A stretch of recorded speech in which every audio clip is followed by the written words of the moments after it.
Isang mapagpalang araw sa inyong lahat, Luzon, Visayas at Mindanao, saan man kayo sulok ng mundo ay mag-ingat kayo palagi mga kabayan. Dito na naman tayo sa Pasay Manila Bay Reclamation Project upang mag-update mga kabayan. Ito mayroon tayong natatanaw na nagtatambak dalawang barko dito sa huling tinambakan nila mga kabayan. Ayan, ayan, i-close natin. Yun, layo mga kabayan, ganyan na lang kalaki. Ayan,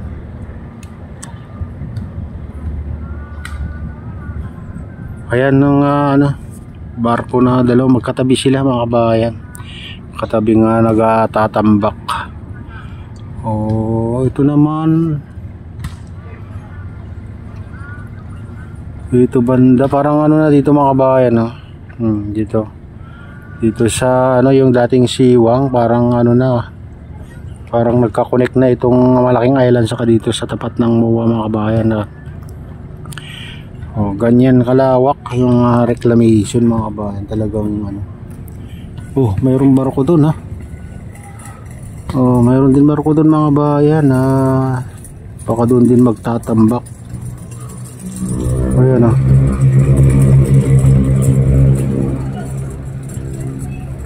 malayo mga kabayan. Malalayo na yung mga nagtatambak kasi palawak yung reclamation, kaya baka sunod wala na. Mas lalo kung mataas na tong mga kabayan, sigurado hindi na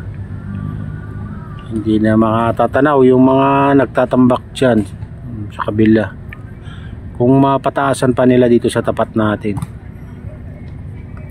kasi unti-unti nilang tinataasan mga kabayan. Dito banda nga yan banda nga mataas na mga kabayan. Ayan, taas na dyan. Isipin mo kabayan, hanggang doon sa dulo, katapat ng dulo ng siwol ng MOA, ganyan kalapad yung nila, nakatambak nila dito.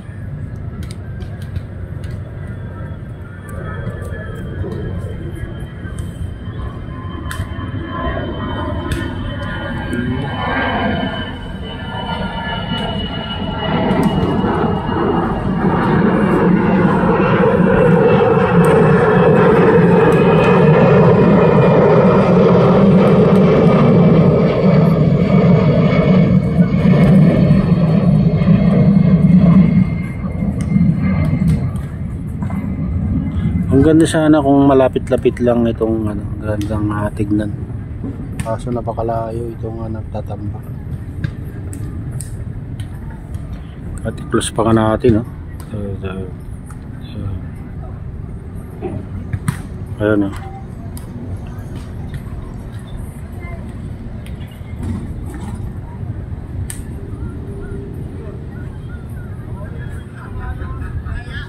nasa siguro yan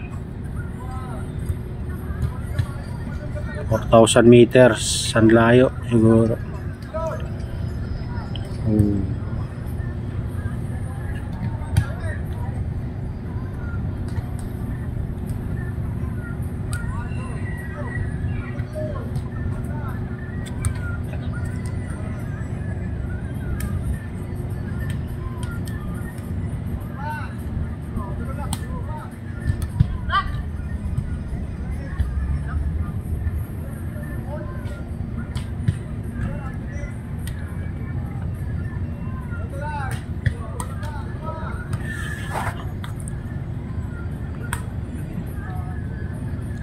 Unti-unti nang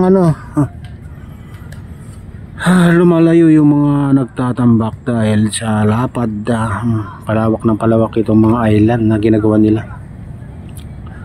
Mas lalo sa gitna mga gabundok na yung buhangin doon, makita nyo doon.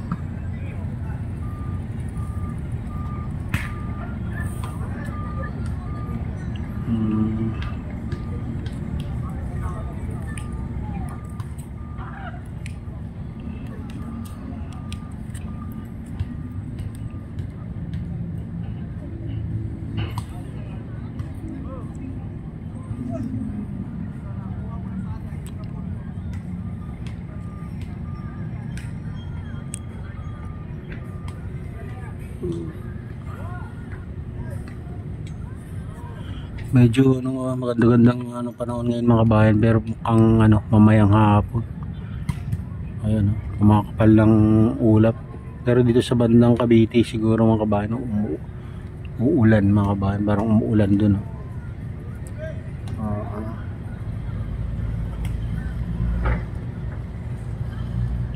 Kaya mainit na naman yung kahit maaga pa lang.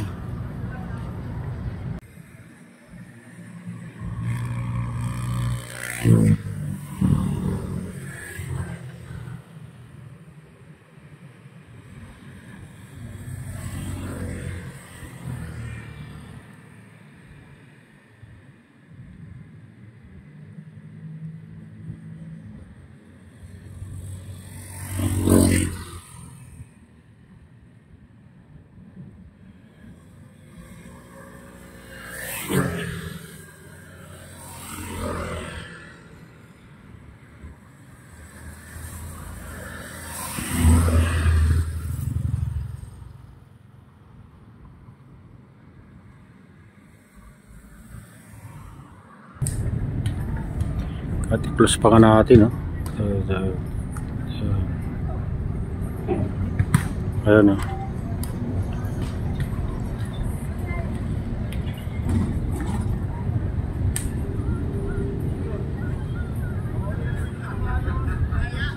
Nasa siguro yan, 4,000 meters ang layo siguro.